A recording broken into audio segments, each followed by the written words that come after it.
सभी विद्यार्थियों को नमस्कार। मैं उमेश माथुर क्लासेज ऑनलाइन पर आपका स्वागत करता हूं। आप पढ़ रहे हैं द्विघात समीकरण क्वाड्रेटिक इक्वेशंस। पिछली क्लास में आपने समीकरण की कुछ सामान्य बातें देखी, मुख्य बातें थी वो अपन ने डिस्कस की। जैसे समीकरण की परिभाषा ली आपने, समीकरण की घातों के आधार पर वर्गीकरण देखा आपने, और फिर जैसे एक घात की समीकरण है रैखिक समीकरण कहलाती है, दो घात की समीकरण द्विघातीय समीकरण कहलाती है, तीन घात की समीकरण घनीय या क्यूबिक इक्वेशन कहलाती है। इसी तरह n घात की समीकरण भी देखी आपने। फिर समीकरण के मूल और हल के बारे में देखा। उसके साथ साथ समीकरण के मूलों और गुणांकों में संबंध भी आपने देखा। कुछ छोटे छोटे उन पर बहुत सरल क्वेश्चंस किए आपने। अपना मुख्य टॉपिक है द्विघात समीकरण, तो अब उस द्विघात समीकरण को लेते हैं। हाँ, समीकरण सिद्धांत में हम पहले द्विघात समीकरण पढ़ते हैं और द्विघात समीकरण के सारी प्रॉपर्टी, सारे गुणधर्म, अच्छे क्वेश्चन करने के बाद फिर अपने मेन टॉपिक पर आ जाएंगे। हाँ, हम शुरू करते हैं द्विघात समीकरण। जैसा पिछली क्लास में आपने देखा, वह समीकरण जिसमें अधिकतम द्विघात का पद हो द्विघातीय समीकरण कहलाती है। और द्विघात समीकरण के दो मूल होंगे, दोनों मूल मिलकर समीकरण का हल बनाते हैं। एक बार दोबारा से लिखते हैं। समीकरण x square minus 3x plus 2 बराबर 0, ax square plus bx plus c बराबर 0, a 0 नहीं है। इन समीकरणों में अधिकतम द्विघात का पद है, तो इसलिए ये द्विघात समीकरण कहलाती हैं। फिर आगे बढ़ते हैं। लिखा है general form of a quadratic equation, द्विघात समीकरण का व्यापक रूप। व्यापक रूल जो अभी आपने लिखा था, समीकरण ax square plus bx plus c बराबर 0, समीकरण ax square plus bx plus c बराबर 0 द्विघात समीकरण का व्यापक रूप कहलाता है। It is the general equation of second degree, और you can say general quadratic equation, व्यापक द्विघात समीकरण। इसमें a एक्स स्क्वायर का गुणांक है, b x का गुणांक है और c अचर पद है। a b c सामान्यतया अपन वास्तविक संख्याएं लेके चलते हैं, लेकिन ज़रूरी नहीं है कि हमेशा वास्तविक संख्याएं ली जाएं। ऐसी समीकरण भी लिख सकते हैं जिनमें गुणांक कैसे हों, काल्पनिक हों, सम्मिश्र हों।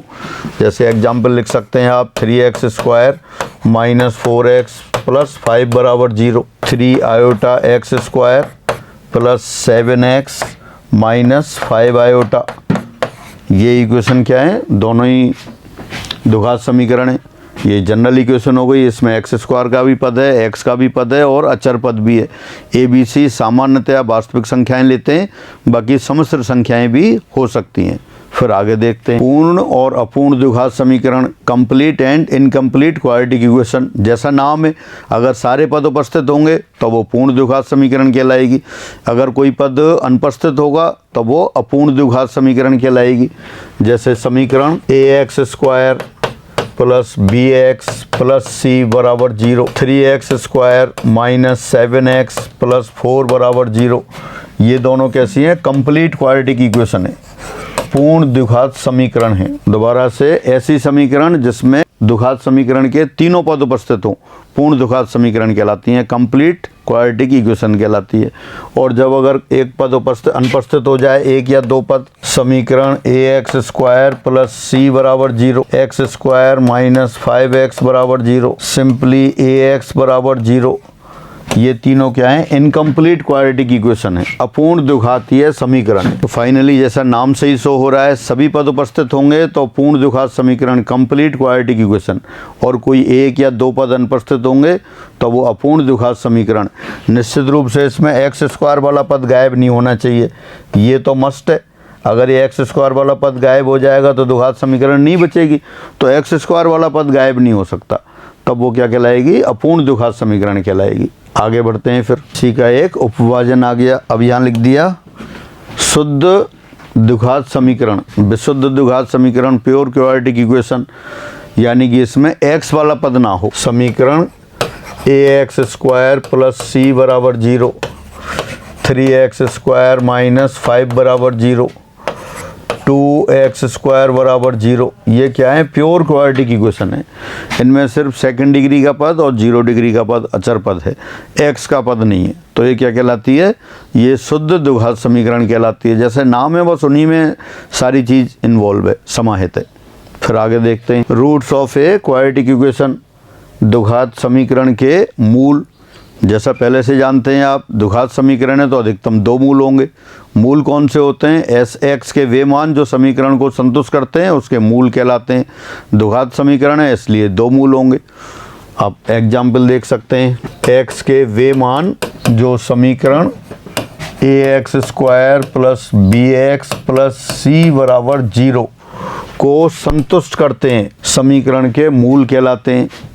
एग्जाम्पल देख सकते हैं, समीकरण एक्स स्क्वायर माइनस 4 बराबर 0 के मूल। बेहद आसान क्वेश्चन है, ओरली आप देख सकते हैं। क्या हो गई मूल? एक्स स्क्वायर माइनस 4 बराबर 0 है तो एक्स स्क्वायर बराबर 4 हो गया, एक्स बराबर 2 और माइनस 2, तो 2 और माइनस 2 होंगे। और लिख देते हैं एक समीकरण x square minus 5x plus 6 बराबर 0 के मूल आसानी से फैक्टर करके निकाल सकते हैं आप। मैं डायरेक्ट लिख देता हूँ, 2 और 3 हैं। Finally values of x which satisfy the given quadratic equation are called roots of the equation. द्विघात समीकरण का हल पहले बात हो गई थी, जो भी समीकरण है उसके सारे मूल मिलकर उसका हल बनाते हैं। तो द्विघात समीकरण का हल क्या होगा? दोनों मूल मिलकर उसका हल बना देंगे। आपसे कहेगा द्विघात समीकरण के मूल ज्ञात करो, तब मूल ज्ञात करने। आपसे कहेगा इसका हल ज्ञात करो, solve the given quadratic equation, तब भी आपको क्या करना होगा? वही रूट फाइंड करने होंगे, मूल निकालने होंगे। तो दोनों मूल मिलकर उसका हल बनाते हैं। जैसे फिर एग्जाम्पल ले लेते हैं, पहले वाली समीकरण एक्स स्क्वायर माइनस 4 बराबर 0 का हल -2, ये है। उन्हीं मूलों को एक साथ लिख दिया तो इसका हल आ गया। समीकरण x square minus 5x plus 6 बराबर 0 का हल 2 और 3 ये है। यानी किसी समीकरण के सभी मूल मिलकर उसका हल बनाते हैं तो इस समीकरण का हल आ गया। फिर आगे बढ़ते हैं, द्विघात समीकरण को हल करने की विभिन्न विधियाँ। Various methods for finding A solution of a quadratic equation. अलग अलग विधियाँ। अब बहुत समय से आप छोटी क्लासों से ही सॉल्व कर रहे हैं, फैक्टर के द्वारा सॉल्व करते हैं। कोई भी समीकरण दे रखी हो उसके फैक्टर करते हैं और हो जाती है। जैसे भी आपने लिखा था एक्स स्क्वायर माइनस 4 बराबर 0, तो जो एक्सप्रेशन था उसके फैक्टर कर देते और फिर अलग अलग दोनों फैक्टर को 0 के बराबर रखेंगे, एक्स के 2 मान आ जाते हैं, वो सॉल्यूशन हो जाता है। पूर्ण वर्ग बनाकर भी कर देते हैं। तो अलग अलग जो विधियाँ हैं उनको सेपरेटली अपन देखते हैं। सबसे पहले आता है गुणनखंड विधि द्वारा हल, सॉल्यूशन बाई फैक्टर मेथड, और you can say factorisation. Solution by factor method और बाई फैक्टराइजेशन। तो क्या है, अभी इक्वेशन लिखी थी उसी को लिख देता हूँ। जैसे आपसे कहा solve the equation x square minus 4 बराबर 0, तो क्या करेंगे आप? इसको फैक्टर कर देंगे। एक्स माइनस 2 एक्स प्लस 2 बराबर 0, 2 फैक्टर हो गए। क्वाड्रेटिक इक्वेशन है, 2 मूल होते हैं तो 2 ही फैक्टर होंगे। दोनों फैक्टर को सेपरेटली 0 कर दिया आपने। x बराबर 2 और x बराबर -2, तो ये सॉल्यूशन हो गया। तो कुछ क्वेश्चंस अपन फैक्टर मेथड से सॉल्व करते हैं। हाँ, वो आपको लिखा है सॉल्व द फॉलोइंग इक्वेशंस, निम्न समीकरणों को हल करो। समीकरण दे रखी हैं, ट्राइनोमियल दे रखे हैं, फैक्टर आपको सबको आते हैं, तो मैं सीधे सॉल्व कर देता हूँ। X square minus 4x plus 3 बराबर 0, फैक्टर सबको आते हैं, मैं डायरेक्ट लिखता जा रहा हूँ। x माइनस 1 x माइनस 3 बराबर 0, x इक्वल टू 1 और 3। डायरेक्ट कोई ऐसा सीधा मेथड नहीं है, बस वो प्रैक्टिस की बात है। आप इनको, यहाँ तो दोनों का सम होता है और इन दोनों का गुणनफल गुणा होता है। अगर x और स्क्वायर गुणांक 1 है, दोनों मूलों का गुणनफल 3 होगा और योग आपका 4 होगा। तो इसको देख के अपन कर लेते हैं, तो सीधा 1 और 3 आ गए। इसके किए फैक्टर्स आपने, हो गया 3x प्लस 1 2x प्लस 1, यानी आ गया x इक्वल टू -1/3 -1/2। तो ये सॉल्यूशन आ गया। जो भी इक्वेशंस दे रखी हैं उनके आप फैक्टर रूटीन तरीके से कर सकते हैं। आगे दे रखा है फिर 2x square plus 5x minus 7 equal to 0, इसके आप फैक्टर करेंगे। 2x plus 5 into 2x plus 7 into x minus 1, multiply करके देखें। 2x स्क्वायर आ रहा है plus 7x minus 2x plus 5x आ गया, और 7 इंटू -1 -7 आ गया। यानी फाइनली सॉल्यूशन आ गया आपका x इक्वल टू -7/2 एंड 1। तो इस तरह से गुणनखंड विधि से आप इनको सीधे सीधे फैक्टर कर सकते हैं। 2 क्वेश्चन और लिखे हैं, उनको देखते हैं। Solve the equation x² plus bracket alpha plus beta times x plus alpha beta equal to 0।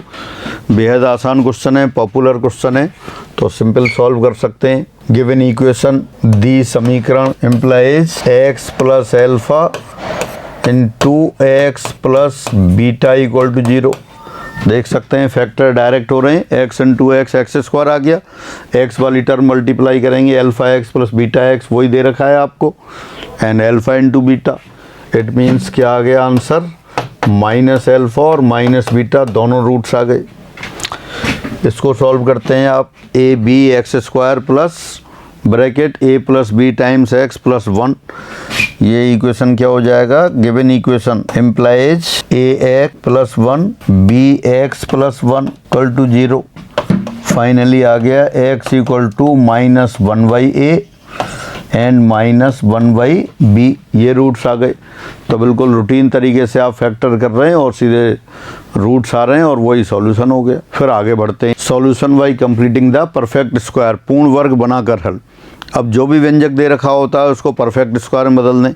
Perfect square आप जानते हैं x plus by whole square, ये होता है अपने पास x² plus 2x by plus by square, और अगर माइनस दे रखा हो तो बीच में माइनस का साइन आ जाता है, x² minus 2x by plus by square, x plus by whole square दे रखा है। अब इस जब परफेक्ट स्क्वायर एक्सपेंड करते हैं दो तो परफेक्ट स्क्वायर आते हैं, राइट साइड में देख रहे हैं, एक तो x² दिखाई दे रहा है और एक बाई स्क्वायर दिखाई दे रहा है, दो राशियों का स्क्वायर दिखाई दे रहा है।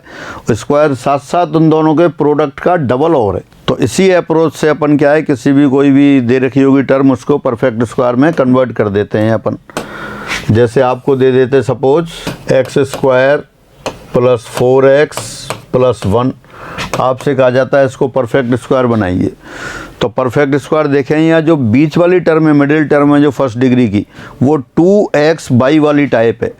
तो इसको x² तो ऐसे ही रखा रहने देते हैं, इसको लिखा आपने 2 इंटू 2 इंटू x और प्लस 1 ऐसे रहा। अब ये 2x बाई के स्थान पर क्या है, 2 है, यानी कि x के गुणांक का हाफ वो y होता है, वो 2 है। तो 2² आप इसमें ऐड कर देंगे और 2² ही सब्ट्रैक्ट कर देंगे। 2² आपने ऐड किया और 2² सब्ट्रैक्ट कर दिया। अब आप ले सकते हैं इसे, फर्स्ट 3 टर्म ये वाली, ये तो हो गया x प्लस 2 होल स्क्वायर और -3। तो ये जो एक्सप्रेशन दे रखा था वो परफेक्ट स्क्वायर हो गया। तो जो x वाली टर्म होगी उसका हाफ का कोफिशिएंट लेंगे, उसी को ऐड कर दे, वर्क करके ऐड कर देते हैं, उसी को सब्ट्रैक्ट कर देते हैं। तो आगे कुछ क्वेश्चन देखते हैं इस पर। अब ये दे रखा है solve the following equations by making perfect square. नीचे दी समीकरणों को पूर्ण वर्ग बनाकर हल करो। क्या दे रखी है, x² माइनस 4x प्लस 3 बराबर 0। तो उसी को ले लेते हैं अपन। गिवन इक्वेशन दी समीकरण x² minus 2 into 2 into x plus 3 बराबर 0। जैसा भी अपन बात कर रहे थे कि जो x का कोफिशिएंट होता है उसका हाफ लेते हैं। तो x का कोफिशिएंट कितना है, 4 का हाफ कितना हो गया, 2। अब 2² ऐड कर दें और 2² सब्ट्रैक्ट कर दें। तो ये हो गया अपने पास x² minus 2 into 2 into x plus 2² plus 3 minus 2² बराबर 0। तो ये हो गया अपने पास x माइनस 2 होल स्क्वायर और 3 माइनस 4 माइनस 1, या इस तरह से लिख सकते हैं आप इसे, x minus 2 whole square equal to 1, और इसको आपने लिख दिया, फिर स्क्वायर रूट ले लिया, x माइनस 2 बराबर plus minus 1। This implies x equal to 2 plus 1 comma 2 minus 1। This implies x equal to 3 and 1। यही आपने फैक्टर मेथड से किया था। फैक्टर मेथड में क्या किया था, डायरेक्ट आपने फैक्टर कर लिए थे। ये इक्वेशन है आपके पास x² माइनस 4x प्लस 3 बराबर 0। फैक्टर करके लिख सकते हैं आप x minus 1 x minus 3 equal to 0। तो हो जाएगा x इक्वल टू 1 एंड 3। तो ये आपका फैक्टर मेथड हो गया, इस तरह से कर सकते थे। और बाकी ये परफेक्ट स्क्वायर फॉर्म करके हो गया। फिर आगे नेक्स्ट क्वेश्चन आ रहा है आपका ax² + bx + c = 0। अब सारे ए बी सी आपको कांस्टेंट दे रखे हैं ए बी सी। अब लेकिन अब एल्जेब्रिक फॉर्म में होगा इक्वेशन, या निश्चित रूप से ए 0 नहीं होगा। तो इसको सॉल्व करते हैं फिर। उसी को दोबारा लिख दिया है। व्यापक द्विघात समीकरण का हल, solution of general quadratic equation ax² + bx + c = 0 where a is non zero. Given equation दी समीकरण ax² + bx + c = 0। Since a non zero है इसलिए a से डिवाइड कर दिया, x² + b/ax + c/a = 0। फिर क्या करना होता है आपको, x के कोफिशिएंट का हाफ, x के गुणांक का आधा। x का गुणांक कितना है b/a, b/a का आधा कितना हो गया b/2a। तो b/2a का वर्ग आपको जोड़ना होगा और b/2a का वर्ग घटाना होगा। ऐड कर दिया और इतना ही सब्ट्रैक्ट कर दिया। ये ब्लैक इंक वाला है, दूसरा स्टेप है, मैंने इसी में लिख दिया है। अब पहले 3 टर्म से क्या है, परफेक्ट स्क्वायर फॉर्म हो गया, x + b/2a होल स्क्वायर। इन सबको राइट साइड में ले गए आप, b² / 4a² - c/a, या इसको कह सकते हैं आप b² - 4ac/4a²। तो फाइनली क्या आ गया आपके पास, x + b/2a होल स्क्वायर बराबर b² - 4ac/4a² आ गया।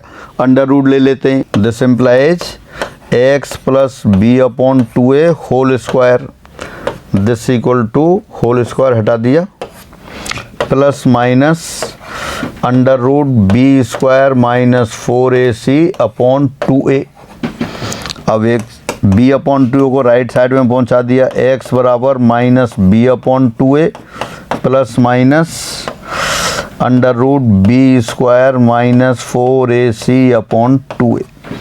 और दोनों को साथ साथ लिख दें आप, तो क्या आ जाएगा, therefore x = -b plus minus under root b² - 4ac/2a। ये दो मूल आ गए इस, दोनों को सेपरेटली लिख दें। अगर इनके नाम अल्फा और बीटा लिख दें आप, माना अल्फा बराबर -b plus under root b² - 4ac/2a और बीटा बराबर -b minus under root b² - 4ac/2a। ये सेपरेटली लिख दिए तो दो मूल दिखाई दे रहे हैं। तो फाइनली आपको ये याद रखना है, समीकरण ax² + bx + c = 0 के दो मूल -b plus minus under root b² - 4ac/2a इससे दिए जाते हैं। निश्चित रूप से a नॉन जीरो है, पहले से ही लिखा हुआ है आपके पास। नहीं लिखा होगा तब भी आपको ये ध्यान रखना है कि coefficient of x² non zero है। अब इसी को एक बार दोबारा लिख लेते हैं। समीकरण ax² + bx + c = 0 के मूल क्या हुए, -b plus minus under root b² - 4ac/2a। इसी तरह से याद रखना है। लेकिन अगर इसको जो अपर में वाला पद है, अंश की बजाय हर में लेना हो, न्यूमरेटर की बजाय डिनोमिनेटर में लेना हो, तब भी लिख सकते हैं आप इसे, -b plus minus under root b² - 4ac/2a। अब इनके कॉन्जुगेट से मल्टीप्लाई कर देते हैं आप, -b माइनस प्लस, ऊपर तो है प्लस माइनस, प्लस होगा तो माइनस लिखेंगे और माइनस होगा तब प्लस। तो प्लस माइनस को माइनस प्लस लिख दिया, अंडर रूट b² - 4ac। इससे ही ऊपर मल्टीप्लाई किया और इससे ही नीचे मल्टीप्लाई कर दिया। तो क्या आ गया ये देखते हैं फिर, -b वो तो -b इस होल स्क्वायर हो गया, यहाँ से अंडर रूट कैंसिल हो गया, यहाँ माइनस आएगा b² - 4ac और नीचे आएगा आपके पास 2a bracket -b minus plus under root b² - 4ac। तो ऊपर कितना हो गया, b² कैंसिल हो गया, minus minus plus 4ac upon 2a bracket -b minus plus under root b² - 4ac। 2a यहाँ कैंसिल हो गया, तो ऊपर क्या बच जाएगा, ये 2a और यहाँ से 2a कैंसिल कर देंगे। तो फाइनली यहाँ जब कैंसिल करेंगे तो ये 2c आ जाएगा। तो इसको आप दोबारा लिख सकते हैं फिर, this equal to 2c upon minus b plus minus under root b square minus 4ac। इससे कोई कन्फ्यूजन की ज़रूरत नहीं है। यहाँ माइनस प्लस लिखा है, माइनस प्लस का मतलब है एक बार माइनस एक बार प्लस। यहाँ प्लस माइनस लिखा है, एक बार प्लस एक बार माइनस, बिल्कुल सेम, दोनों चीज़ सेम है। तो फाइनली ये हुआ कि समीकरण ax square plus bx plus c के मूल minus b plus minus under root b square minus 4ac upon 2a आ गए। या इनको इस तरह से भी लिख सकते हैं आप, 2c upon minus b plus minus under root b square minus 4ac। तो ये द्विघात समीकरण ax square plus bx plus c के मूल हो गए। अगर एक का नाम एल्फ़ा और एक का नाम बीटा दे दें तो उनमें क्या रिलेशन आएगा वो देखते हैं। जब एल्फ़ा बराबर minus b plus under root b square minus 4ac upon 2a और बीटा बराबर minus b minus under root b square minus 4ac upon 2a हो, तब एल्फ़ा प्लस बीटा दोनों को जोड़ देते हैं अपन। दोनों मूलों का योग निकाल रहे हैं, फिर दोनों मूलों का गुणा निकालेंगे। दोनों मूलों को जोड़ दिया तो क्या आएगा देखें, minus b plus under root b square minus 4ac और प्लस दूसरा bracket minus b minus under root b square minus 4ac। नीचे आपका कॉमन वो 2a है। तो अंडर रूट वाला एक्सप्रेशन एक बार प्लस साइन के साथ है, एक बार माइनस साइन के साथ है, दोनों कैंसिल हो गए। माइनस बी कितना हो गया, माइनस 2b। तो ये हो गया आपके पास minus 2b upon 2a। This implies alpha plus beta equal to minus b upon a. Minus b upon a, b क्या है, एक्स का गुणांक, ए क्या है, एक्स स्क्वायर गुणांक। तो ऐसे भी लर्न कर सकते हैं, सम ऑफ द रूट्स मूलों का योग equal to minus bracket x का गुणांक बटे एक्स स्क्वायर गुणांक। Again sum of the roots alpha plus beta equal to minus bracket coefficient of x upon coefficient of x square. और अगर इनका प्रोडक्ट करना हो एल्फ़ा इंटू बीटा दोनों का प्रोडक्ट कर दिया, minus b under root b square minus 4ac, दूसरा bracket minus b minus under root b square minus 4ac और अपॉन कितना हो गया 2a इंटू 2a। तो ये a plus b a minus b x plus y x minus y वाली term तरह की हो गई। तो ये हो गया आपके पास minus b square minus bracket b square minus 4ac और नीचे हो गया 4a square. B square cancel हो गया, minus minus plus 4ac upon 4a square.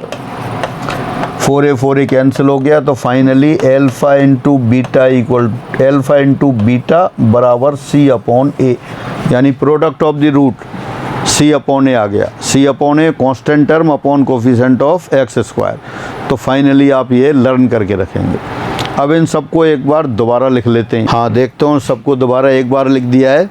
इस प्रकार समीकरण ax square plus bx plus c बराबर 0 के मूल minus b plus under root b square minus 4ac upon 2a और minus b minus under root b square minus 4ac upon 2a ये होंगे। Conjugate से मल्टीप्लाई करके लिखेंगे तो क्या हो जाएगा, 2c upon minus b minus under root b square minus 4ac और 2c upon minus b plus under root b square minus 4ac ये होंगे। तो दोनों फॉर्म में लर्न करने ये ज़्यादा यूज होता है, तो ये आप विशेष कर लर्न रखेंगे।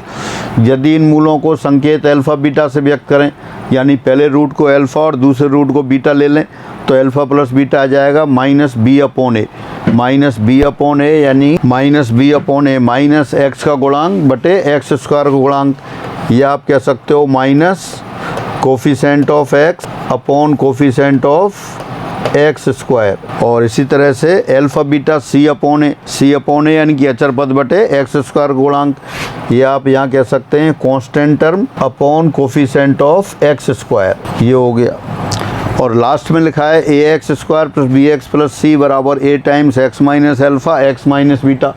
बहुत महत्वपूर्ण एक्सप्रेशन है, ये सभी को लर्न करके रखना है, बार बार यूज होगा। कैसे आ जाता है वो आप साइड में देख लेते हैं। यदि समीकरण a x square plus b x plus c बराबर 0 के मूल अल्फ़ा बीटा हों, तब a x square plus b x plus c equal to a times x minus alpha x minus beta. आपने लिख लिया, ए कॉमन ले लिया, कॉमन लेने के बाद आ गया x square plus b upon a x plus c upon a. B upon a की वैल्यू आपके पास है, वो रख दिया आपने, x square minus bracket alpha plus beta times x alpha beta, c upon a होता है तो सी अपॉन ए को अल्फ़ा बीटा लिख दिया। इसके आपने फैक्टर्स कर दिए, a times x minus alpha into x minus beta. तो ये बहुत छोटी छोटी कॉन्सेप्ट जो सब आपको पहले से पता थे, लेकिन एक बार दोबारा एक्सप्लेन किए हैं और दोबारा आपको लिख दिया है। तो फाइनली यदि समीकरण a x square plus b x plus c बराबर 0 के मूल अल्फ़ा बीटा हों, तब alpha plus beta equal to minus b upon a, alpha beta c upon a, और a x square plus b x plus c बराबर a times bracket x minus alpha x minus beta. अब आगे बढ़ते हैं। अब ये देखिए, exam में आया हुआ क्वेश्चन लिख दिया, बहुत सिंपल क्वेश्चन है। यदि समीकरण x square minus 8x plus p बराबर 0 के मूल अल्फ़ा बीटा हो तथा alpha square plus beta square बराबर 40 हो, तो पी का मान होगा। If roots of the equation x square minus 8x plus p equal to 0 are alpha beta and alpha square plus beta square equal to 40, then value of p is, आपको दे रखा है since alpha square plus beta square equal to 40, इसको आप लिख सकते हैं alpha plus beta whole square minus 2 alpha beta equal to 40। Alpha square plus beta square को आपने लिख दिया alpha plus beta whole square minus 2 alpha beta. Alpha plus beta equation से देख सकते हैं आप क्या होता है, minus of b upon a, -8 b की वैल्यू है पहले से, ए 1 है तो ये कितना हो गया, ये 8 आ गया, -2 alpha beta product of the root c upon a p upon 1, ये पी आ गया, दिस इक्वल टू 40, यानी finally 64 minus 40 24, p equal to 12 आ गया। बिल्कुल जीरो लेवल का क्वेश्चन, बहुत आसान क्वेश्चन इस तरह से आ जाते हैं। तो ये एग्जाम में आया हुआ क्वेश्चन था, पी की वैल्यू आ गई। अब आता है निरीक्षण द्वारा हल, solution by inspection. Quadratic equation चल रही है तो उसी का सॉल्यूशन है। यदि समीकरण व्यापक समीकरण दे रखी हो a x square plus b x plus c बराबर 0, यदि उसमें गुणांकों का योग 0 हो तो वो x बराबर 1 से संतुष्ट होगी। मैं लिख देता हूँ, यदि समीकरण कौन सी, जनरल इक्वेशन लेते हैं, व्यापक समीकरण a x square plus b x plus c बराबर 0 के लिए a plus b plus c बराबर 0 हो, तब यह समीकरण x बराबर 1 से संतुष्ट होगी। यदि a plus b plus c बराबर 0 हो तब ये x बराबर 1 से संतुष्ट होगी। भाषा में आप कह सकते हैं, if given equation is satisfied by 1 then a plus b plus c equal to 0, or you can say if sum of the coefficient in the equation is 0 then x equal to 1 is 1 root of the equation। 1 से satisfy हो रही तो 1 root हो गया, तो इसलिए समीकरण का एक मूल 1 होगा। if sum of the coefficient in the equation is 0 then given equation is satisfied by 1, therefore x equal to 1 is the 1 root of the equation। यदि गुणांकों का योग 0 के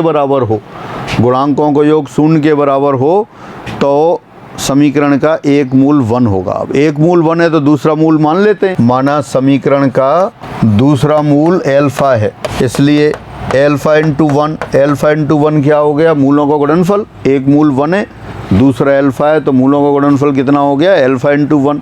तो मूलों का गुणनफल यहाँ से कितना आता है, सी अपॉन ए, तो this implies alpha equal to c upon a. तो फाइनली क्या हो गया कि अगर समीकरण a x square plus b x plus c बराबर 0 में a plus b plus c बराबर 0 हो, तो इसके मूल क्या होंगे, 1 और c अपॉन ए होंगे। इस प्रकार यदि a plus b plus c बराबर 0 हो, तब समीकरण a x square plus b x plus c बराबर 0 के मूल 1 और c अपॉन ए होंगे। Again, if sum of the coefficient in equation ax square plus bx plus c equal to 0 is 0, then roots are 1 and c upon a।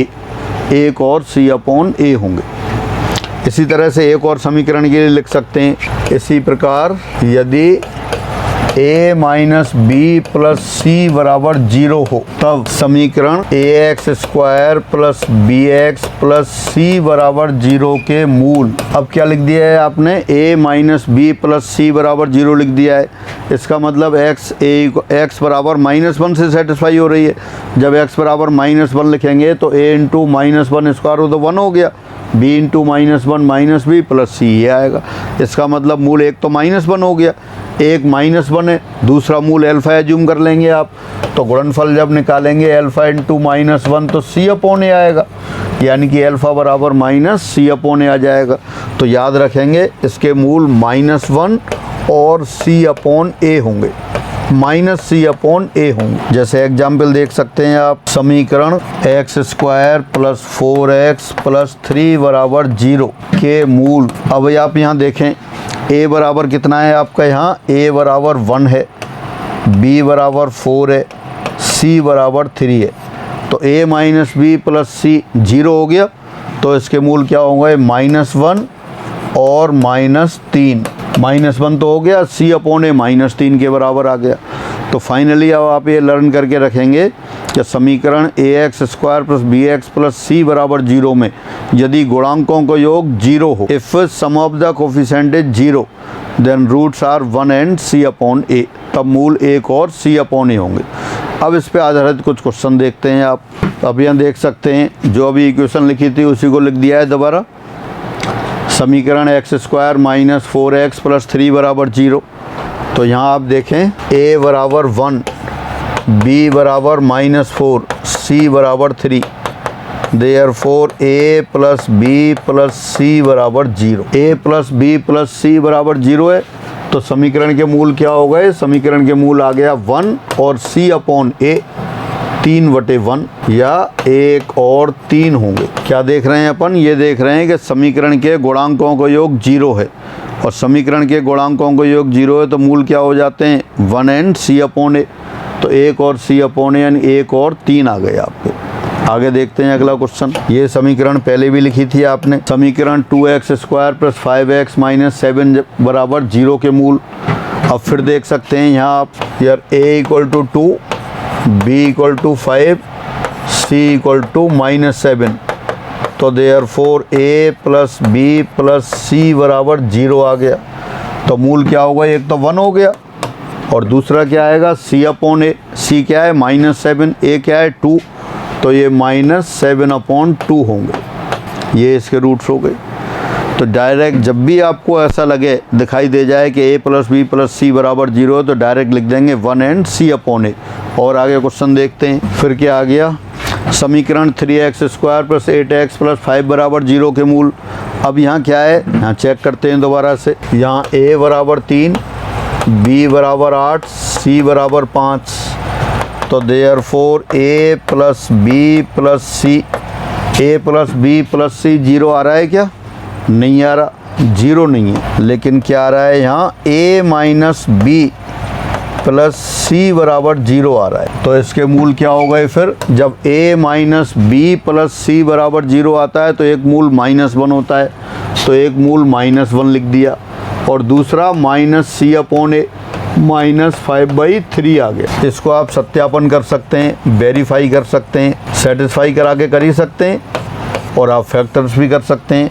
दी समीकरण क्या आ गया, 3x square plus 5x plus 3x plus 5 बराबर 0। यहाँ common ले लिया आपने x, 3x plus 5, फिर 1 कॉमन ले लिया, 3x प्लस 5 बराबर 0। 3x plus 5 common, x plus 1 बराबर 0। तो आ गया x बराबर -3/5 और -1। फैक्टर कर लें, परफेक्ट स्क्वायर बना लें, दोनों तरह से करें तो यही आएगा। तो फाइनल, लेकिन आपको क्या है, सीधे लर्न करके रखना है। If a plus b plus c equal to 0 then roots of the equation ax square plus bx plus c equal to 0 are 1 and c upon a।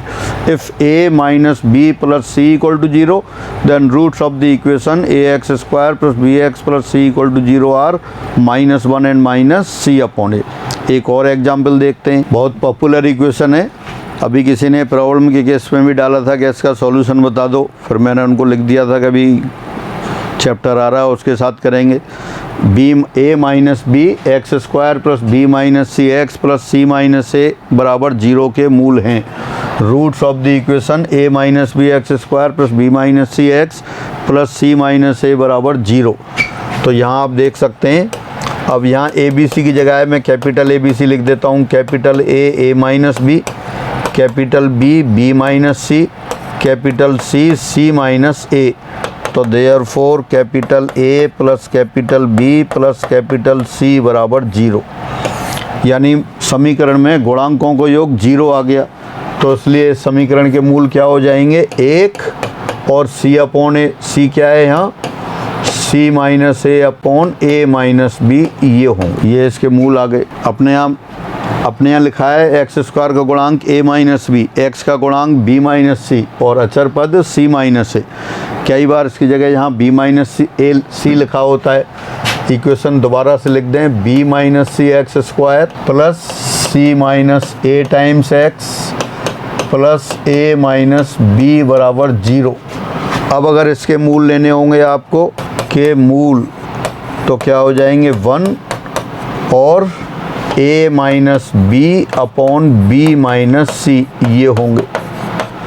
यानी कि जब भी a plus b plus c बराबर 0 दे रखा हो तो आप मूल डायरेक्ट आपका 1 और c अपॉन ए लिख देंगे। एक और क्वेश्चन देखते हैं। समीकरण p minus q times r x square plus q minus r times p x plus r minus p times q बराबर 0 के मूल हैं। या फिर आप देख सकते हैं roots of the equation p minus q into r x square plus q minus r into p x plus r minus p times q बराबर 0 के मूल। तो यहाँ फिर चेक करते हैं ए बी सी। ए बराबर आ गया आपके पास p r minus q r, b बराबर आ गया आपके पास q p minus r p, c बराबर आ गया आपके पास r q minus p q. तो therefore a plus b plus c बराबर 0। अब गुणांकों को योग 0 आ गया तो मूल क्या होंगे, 1 और c अपॉन ए। तो इस समीकरण के मूल roots are 1 and r minus p times q upon p minus q times r, ये होंगे। ये समीकरण के मूल हो गए 1 और c अपॉन ए। तो ये आपके पास निरीक्षण द्वारा सॉल्यूशन की बात आई। अब अपन ग्राफ के द्वारा पढ़ेंगे। एक क्वेश्चन और किसी का प्रॉब्लम में डाल के भेजा था कि ये क्वेश्चन बता दो। वो क्वेश्चन अभी अपन कैलकुलस वाले ले रहे थे, तो ये एक क्वेश्चन जो पूछा गया था वो मैं लिख देता हूँ यहाँ। समीकरण a times b minus c times a bracket b minus c times x square plus b bracket c minus a times x plus c bracket a minus b बराबर 0 के मूल बराबर हों, समान हों, तब a b c होंगे। If roots of this equation are equal then a b c are in first option AP, second option GP, third option HP और fourth equation none of these. ये ऑप्शंस दे रखे थे। If roots of this equation are equal then a b c are in, a b c होंगे, किस में होंगे ये पता करना है। अब आप समीकरण को देखकर ही देख सकते हैं कि गुणांकों को योग 0 है। गुणांकों को योग 0 है तो समीकरण के मूल क्या क्या हो गए इसके। समीकरण के मूल एक तो 1 हो गया और दूसरा क्या हो गया, c times a minus b upon a times b minus c। क्योंकि मूल बराबर हैं तो इसलिए ये आ गया। मूल बराबर हैं तो दोनों मूलों को बराबर रख दें। मूल तो आपने निकाल ही लिए। मूल क्या क्या आ गए, 1 आ गया और c times a minus b upon a times b minus c आ गया। दोनों को इक्वेट कर दिया तो क्या आ गया, ये ab माइनस ए सी बराबर सी ए माइनस सी बी।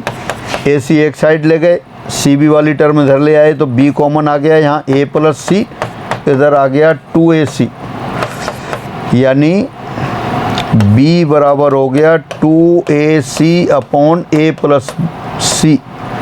तो therefore a b c are in HP, a b c हरात्मक श्रेणी में होंगे। बहुत पॉपुलर क्वेश्चन है, ए बी सी की जगह PQR भी लिख देते हैं। इससे पहले इक्वेशन लिखी थी वो आएगा तब ये AP में आ जाते हैं।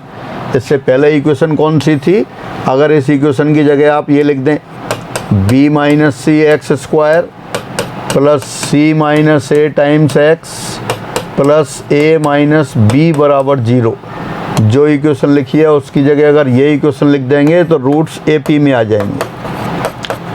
दोनों मूल बराबर रख दो, अगले स्टेप में ये आंसर आ रहा है। तो फाइनली आपके पास जो समीकरण का सॉल्यूशन निकाल रहे थे किस तरह से हुआ, पहले आपने निकाला गुणनखंडों के द्वारा हल, फिर लिया आपने पूर्ण वर्ग बनाकर हल, फिर लिया आपने निरीक्षण द्वारा हल, एक और आता है ग्राफ द्वारा हल, सॉल्यूशन बाई ग्राफिक मेथड। अब ग्राफ द्वारा हल कैसे निकालेंगे, माना दी समीकरण ax square plus bx plus c बराबर 0 है। अब इसके कॉरस्पॉन्डिंग फंक्शन ले लेते हैं, एक्सप्रेशन ले लेते हैं, वो कौन सा आ जाएगा, y बराबर ax square plus bx plus c, ये आ गया। इसको आप ग्राफ जानते हैं पहले से, या तो इस तरह से बनेगा, ये कब बनेगा जब a पॉजिटिव होगा, और ऐसे बनेगा नीचे खुला हुआ कब बनेगा, जब a लेस देन 0 होगा। इसका ग्राफ आप पहले से जानते हैं, ये origin x axes y axes हो गई, इसी तरह से आप इसमें ले सकते हैं। मान लेते हैं ये वाला पॉइंट है, ये तो है अल्फा कॉमा 0, और ये वाला पॉइंट है बीटा कॉमा 0। ये वाला पॉइंट आपका हो गया अल्फा कॉमा 0 एज्यूम कर रहे हैं अपन, और ये वाला पॉइंट हो गया बीटा कॉमा 0। समीकरण दे रखी है आपको ax square plus bx plus c बराबर 0। आपने उस समीकरण का जो एक्सप्रेशन है उसको लेके कर्व बना दिया, y बराबर ax square plus bx plus c, और इसको ड्रॉ कर दिया।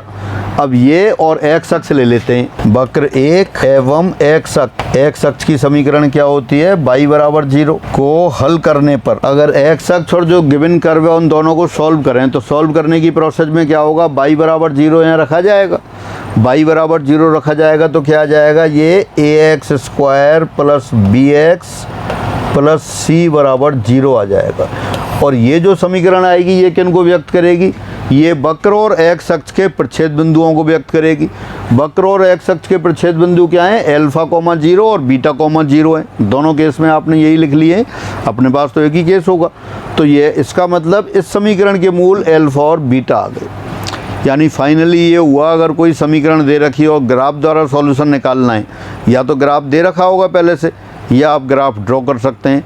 सामान्यतः अपन इस मेथड को काम में नहीं लेते क्योंकि ग्राफ ड्रॉ करने में थोड़ी सी प्रॉब्लम आती है, टाइम लगता है, तो इसलिए अपन ग्राफ दे रखा हो, अगर कौन सा कर्व दे रखा है, y बराबर ax square plus bx plus c का ग्राफ आपको दे रखा है, तब उस वक्र और x अक्ष के प्रतिच्छेद बिंदुओं के भुज उस समीकरण के मूल होंगे। ये जो समीकरण है, समीकरण के कॉरस्पॉन्डिंग आपने ग्राफ बना लिया, y बराबर ax square plus bx plus c को ड्रॉ कर लिया आपने। तो ये जो फलन है इसका ग्राफ x अक्ष को जिन बिंदुओं पर मिल रहा है उन बिंदुओं के जो x कोऑर्डिनेट हैं, एब्सिस हैं, भुज हैं, वो अपनी समीकरण के मूल होंगे। तो बस इतना याद रखना है। अब कई बार अब जो लेटेस्ट एग्ज़ाम हो रहे हैं उनमें इस पर क्वेश्चन आ जाता है और बेहद आसान क्वेश्चन आता है, बस आपको कॉन्सेप्ट बताओ तो उससे ही आ जाता है। तो ये अपन एक बार लिख लेते हैं, यदि वक्र या फलन, यदि फलन y बराबर ax square plus bx plus c का ग्राफ दिया हो, आलेख दिया हो, तब अपने यहाँ लिखा है दिया हो, नहीं दिया होगा तो अपन ड्रॉ नहीं करते हैं। हाँ, स्पेशली अगर ग्राफ द्वारा ही करना है तो ड्रॉ करना ही पड़ेगा। तो लेकिन अगर आपको दे रखा हो कौन सा, y बराबर ax square plus bx plus c का ग्राफ दिया हो, तब इसके वक्र और x अक्ष के प्रतिच्छेद बिंदु के भुज यानी कि x कोऑर्डिनेट एप्स से ही समीकरण ax square plus bx plus c बराबर 0 के मूल होंगे। Again, if graph of function y equal to ax square plus bx plus c is given, then abscissa of the point of intersection of this curve and x axis will be the roots of the equation a x square plus b x plus c equal to 0। अगर आप ये graph draw कर दें जैसा भी पहले कर रखा था, ये पॉइंट हो गया अल्फा कॉमा 0, ये बीटा कॉमा 0, तो आप लिख सकते हैं चित्र में दर्शाए वक्र के संगत समीकरण a x square plus b x plus c बराबर 0 के मूल अल्फा और बीटा हैं। तो इस तरह से आप ग्राफ द्वारा भी सॉल्यूशन कर सकते हैं। सामान्यतः अपन ग्राफ द्वारा नहीं करते हैं, फिर भी ये क्वेश्चन देखते हैं। समीकरण x square minus 4x plus 3 बराबर 0 को ग्राफीय विधि द्वारा हल करो। Solve the equation x square minus 4x plus 3 equal to 0 by graphic method. X square का कोफिशिएंट देख सकते हैं आप, पॉजिटिव है। मैंने डायरेक्ट ग्राफ बना के ऐसे ही लिख दिया है। आप इसको ग्राफ ड्रॉ कर सकते हैं एक्स और वाई की वैल्यू अलग अलग प्लॉट करके, या पैराबोला जो स्टैंडर्ड फॉर्म है उसमें कन्वर्ट करके आप ग्राफ ड्रॉ कर सकते हैं। तो ये जो ग्राफ दे रखा है y बराबर x square minus 4x plus 3, x अक्ष को कहाँ मिल रहा है 1,0 और 3,0 पर। x बराबर 1 रखेंगे इसमें तो y 0 आ रहा है। x बराबर 3 रखेंगे, 3 स्क्वायर 9 माइनस 12 प्लस 3 0 आ गया, तो 1,0 3,0 पर मिल रहा है। इसलिए संगत समीकरण के मूल 1 और 3 होंगे। चूँकि वक्र y बराबर x square minus 4x plus 3 x अक्ष को 1,0 और 3,0 पर मिल रहा है। जिन बिंदुओं पर मिलता है उन बिंदु के एक्स कोऑर्डिनेट तो समीकरण का मूल होते हैं, इसलिए समीकरण x square minus 4x plus 3 बराबर 0 के मूल 1 और 3 होंगे। तो इस तरह से ये द्विघात समीकरण के हल निकालने की अलग अलग विधियाँ हुई। इसमें आपने गुणनखंड द्वारा हल निकाला, पूर्ण वर्ग बना के हल निकाला, इंस्पेक्शन के द्वारा हल निकाला और फिर ग्राफ विधि द्वारा हल निकाला। तो आज अपन इतना ही करते हैं, बाकी फिर अगली क्लास में लेते हैं। सभी को नमस्कार।